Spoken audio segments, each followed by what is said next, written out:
psychologically, why should I accept what somebody else says? When I realize that I am the rest of mankind, mankind is me. The me is the history of mankind, the book of mankind. If I know how to read it, I don't depend on anybody. So, can I, without distortion, without prejudice, without choice, be aware of the content of this book, which is me? To read it very carefully, never distorting it, requires a great deal of attention, great deal of energy, intensity, immediacy. And we are not willing to do all that because we think that's too tiresome. Tell me quickly what to do and I will do it, or I may not do it. Generally, I may not do it. And I personally think that this psychological guidance by another, whether it is the religious guidance or the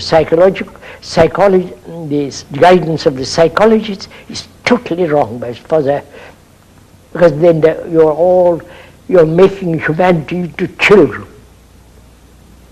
who have to be guided, told, encouraged. We are grown-up human beings after 5 or 10 million years.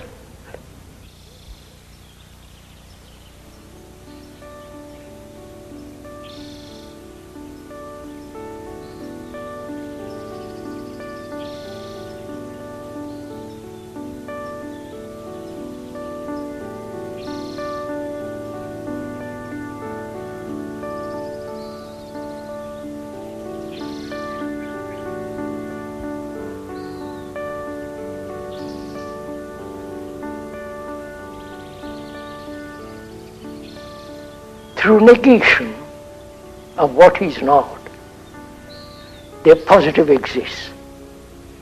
That is, love is not desire. Love is not pleasure.